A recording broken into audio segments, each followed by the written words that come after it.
जैसे ये गायत्री मंत्र बना रखा था इन अनजान लोगों ने, गायत्री ओम भूर्भुवः स्वः तत्सवितुर्वरेण्यं भर्गो देवस्य धीमहि धियो यो न प्रचोदयात्, इस नाम भी घोट्या करते बिना वेरों पहले। ये क्या है किसी को नहीं मालूम था, कोई किसा तुक्के मारा, कोई कैसे तुक्के मार रहा था। ये यजुर्वेद के अध्याय 36 का मंत्र नंबर 3 है। उसके साथ ओम शब्द नहीं है, ओम अक्षर नहीं है, और ओम अक्षर इस श्लोक के साथ नहीं लगना चाहिए, क्योंकि ओम जो है ये ब्रह्म का जाप है और इस मंत्र में पूर्ण परमात्मा की महिमा है। यदि हम राष्ट्रपति के साथ डीसी साहब कहें, राष्ट्रपति को डीसी साहब, यदि हम राष्ट्रपति को साथ में डीसी कहें तो वो क्या समझेगा हमारी बुद्धि को कि ये मूर्ख है, प्रसन्न नहीं होगा बल्कि नाराज होगा। तो ओम जाप इस मंत्र के साथ नहीं लगना चाहिए। आप देखिएगा यजुर्वेद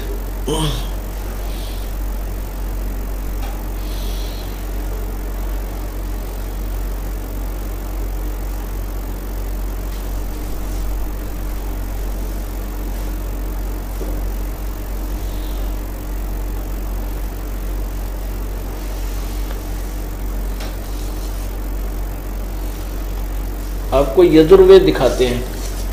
ये श्लोक है 36वें अध्याय का 3रा मंत्र, और इसको एक ही श्लोक की आवर्ती करने से, आवर्ती माने रिपीटेशन, इसको बार बार रिपीट करने से ही मोक्ष मान रखा था। नहीं, ये मंत्र बुरा नहीं, इसमें क्या लिखा है, जैसे बिजली के गुण लिखे कि बिजली पंखा चलाती है, बल्ब जगा देती है, अंधेरों के उजाले में बदल देती है, और बिजली से आटा पीसा जाता है, बिजली पंप चलाती है, फैक्ट्रियां चला देती है, हैंडपंप से पानी निकाल देती है, ट्यूबवेल चलाकर सिंचाई कर देती है। तो ये गुण हैं, ये बिल्कुल सत्य हैं, और इनको बार बार ऐसे ही कहते रहे, बिजली पंखा चलाती है, अंधेरे को उजाले में बदल देती है, ट्यूबवेलों से पानी निकाल देती है, ऐसा करते रहो, बिजली के लाभ आपको प्राप्त हो जाएंगे, जो बिजली के गुण बोल रहे हो ये तुम्हें मिल जाएंगे। ऐसा नहीं, वो विधि, ये तो जानकारी हुई कि बिजली वो ऐसे ऐसे गुण रखती है, वो गुण कैसे प्राप्त होंगे उसके लिए प्रोसीजर अलग है, वो विधि अलग है। कनेक्शन लेना होता है, उसके फॉर्म भरने होते हैं, उसकी फीस डिपॉजिट करनी होती है, तब वो कनेक्शन मिलता है। कनेक्शन मिलने के बाद वो बिजली पावर अपने काम पूरे करती है जो उसके गुणों में लिखा हुआ है। ऐसे ही यजुर्वेद के 36वें अध्याय के 3रे मंत्र का बार बार रेपिटेशन करने से, आवर्ती करने से परमात्मा के उस लाभ को प्राप्त नहीं कर सकते जो वो वर्णन कर रहा है श्लोक। भूर्भुवः स्वः तत्सवितुः, ओम नहीं है। पहले आपको यही दिखाता हूं।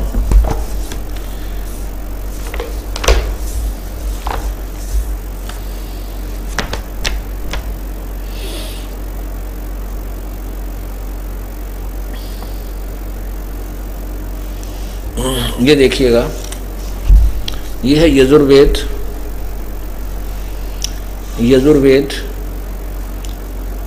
महर्षि दानव सरस्वती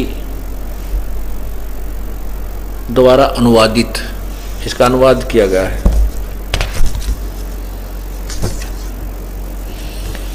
इसमें, और ये कहाँ से प्रकाशित है, प्रकाशक है सार्वदेशिक आर्य प्रतिनिधि सभा 2/5 महर्षि दानव भवन, रामलीला मैदान, नई दिल्ली। इसमें देखना, ये है 33वां अध्याय यानी 36वां अध्याय, इसका ये 3रा मंत्र है। ये देखना इधर, 3य मंत्र,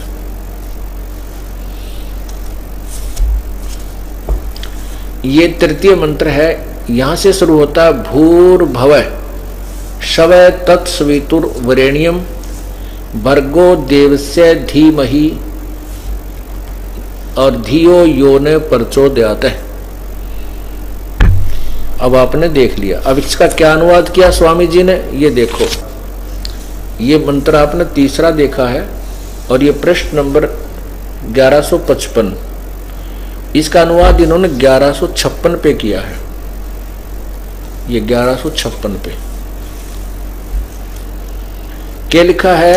हे मनुष्यों, जैसे हम लोग भू का अर्थ किया है कर्मकांड की विद्या और भूव का अर्थ किया है उपासना कांड की विद्या और सवय का अर्थ किया है ज्ञान कांड की विद्या को संग्रह पूर्ण पढ़ के यह जो हमारी धारणावती बुद्धियों को प्रेरणा देकर उस कामना के योग्य समस्त ऐश्वर्य के देने वाले परमेश्वर के उस इंद्रियों से न ग्रहण करने योग्य प्रोक्ष सब दुखों के नाशक तेज स्वरूप का ध्यान करें, वैसे तुम लोग भी इसका ध्यान करो। अब क्या अर्थ किया है इन्होंने, ये आपने देख लिया। के अनुवाद किया स्वामी जी ने, ये तो अनुवाद किया इन्होंने सत्यार्थ प्रकार इसमें वेद का, क्योंकि वेद ज्ञान तो प्रभु का दिया हुआ है। अनुवाद इसका अपने अपने तरीके से सभी ने किया है। स्वामी दयानंद जी को यह भी ज्ञान नहीं था, उसमें उनको ये नहीं मालूम कि तुम ये गायत्री मंत्र कहां से लिया। उन्होंने स्वामी जी ने कहा कि ये भूर भव ओम, ये तो हम अर्थ पहले कर दिया। भूर भव स्वय, ये तीन मंत्र तो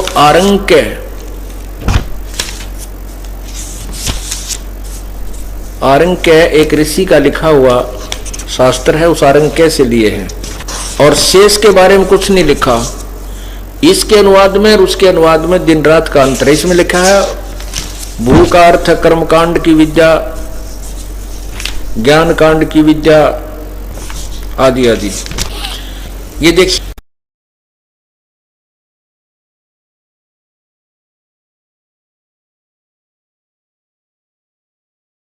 अथ सत्यार्थ प्रकाश है, महर्षि दान सरस्वती स्वामी विरचित है। और ये कहाँ से प्रकाशक है? वैदिक यति मंडल, दान मठ दीनानगर पंजाब। कहाँ से छपा, कहाँ से है? प्रकाशक है वैदिक यति मंडल, दान मठ दीनानगर पंजाब। और नीचे देखिए मुद्रक है आचार्य प्रिंटिंग प्रेस, दान मठ गोहाना मार्ग रोहतक। इसके अंदर तीसरे समोल्लास में 38 पृष्ठ पे अब देखो, ये स्वामी जी ने, ये है 38 पृष्ठ और ये समोल्लास है तृतीय। इसमें ओम ये है,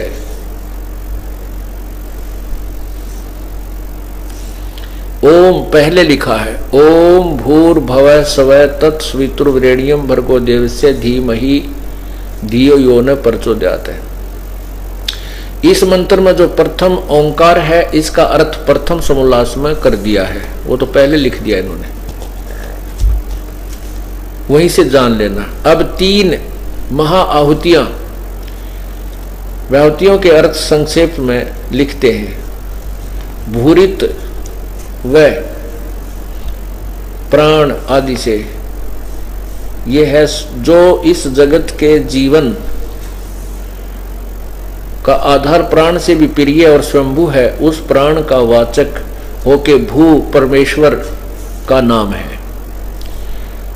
फिर आगे बता, जो दुखों से रहित सब के संग से जीव सब दुखों से छूट जाते हैं, इसलिए परमेश्वर का नाम भूय है। आगे क्या बताया है कि जो नाना विधि जगत में व्यापक होकर सबका धारण कर रहा है, इसलिए परमेश्वर का नाम स्वय है। भूर्भुवः स्वः, इन 3 अक्षरों के उन्होंने अनुवाद किए। अब देखना, अब ये क्या लिखा है, ये तीनों वचन तैत्रीय आरंक्य के हैं, अरे तेरा गजब हो। ये तैत्रीय आरंक्य के हैं। और तैत्रीय के बारे में क्या लिखा है?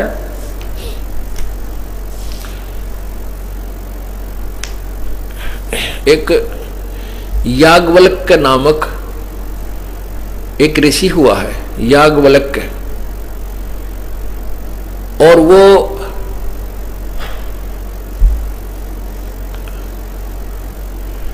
एक ऋषि का शिष्य था। उस ऋषि ने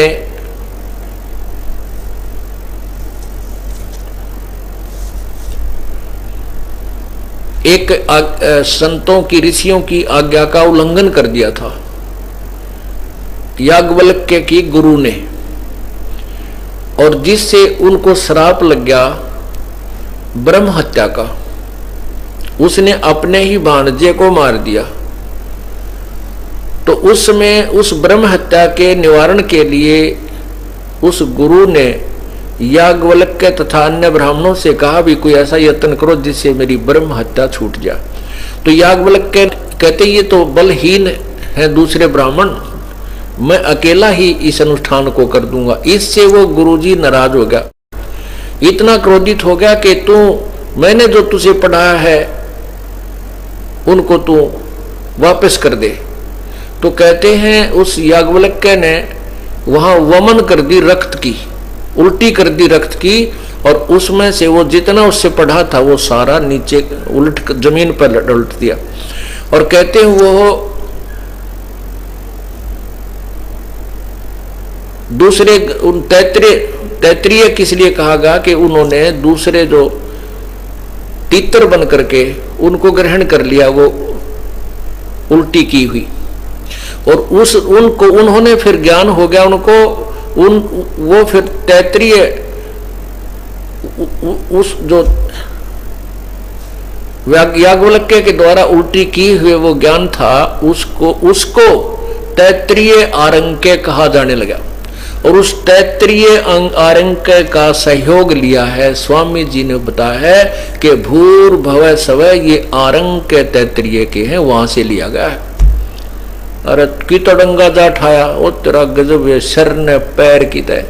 और वेद स्पष्ट कह रहे यजुर्वेद के 36वें अध्याय का 3रा मंत्र कंप्लीट है। बाकी जगह जगह कई अन्य श्लोकों में भी वो भूर्भुवः स्वः ले लिया, किसी में सवितुर्वरेण्यम भर्गो देव से ले लिया, किसी में धीमहि धियो। ये तो परमात्मा की महिमा में जगह जगह शब्द अक्षर आते रहते हैं, लेकिन ये कंप्लीट मंत्र तो यजुर्वेद के 36वें अध्याय का 3रा मंत्र है, जो स्वामी जी दयानंद जी को पता नहीं था, अर्थात वो वेद ज्ञान से वंचित थे, उनको क भी ज्ञान नहीं था। और उनके द्वारा ये इस प्रकार उठ पटांग बनाए हुए इनको आज तक हम रट्टे लगाया करते थे। और तेरा गजब हो मार दिए नकली गुरुआ नाम ऋषियों ने, जिनकी केवल लोक वेद से महिमा बनी हुई थी। अब इसमें क्या अनुवाद किया है ये आप समझिए। ये भूर्भुवः स्वः ये तो तैत्रीय आरंक्य के हैं।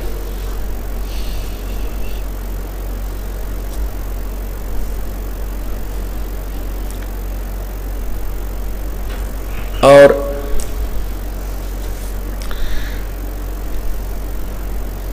यहां अनुवाद कुछ और किया है, और यजुर्वेद में अनुवाद कुछ और किया है। इससे सिद्ध है कि स्वामी दयानंद जी बिल्कुल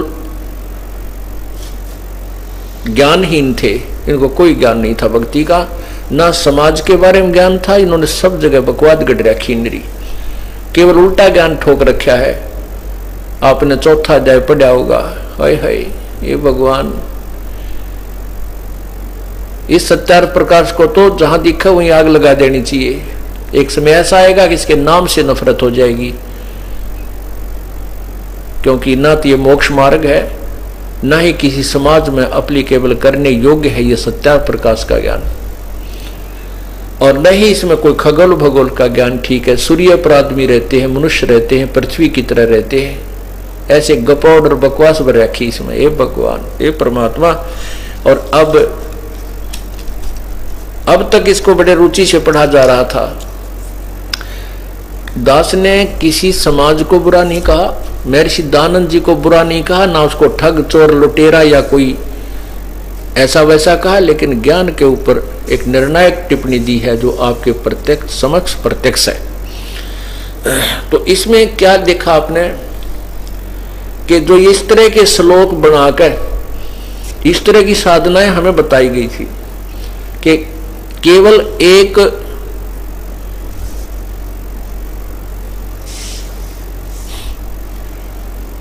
किसी भी शास्त्र के किसी भी श्लोक को लेकर के उसकी बार बार रिपीटेशन करने से, उसके जाप बार बार करने से, उसका जो आवर्ती करने से लाभ तो है लेकिन मोक्ष लाभ नहीं है।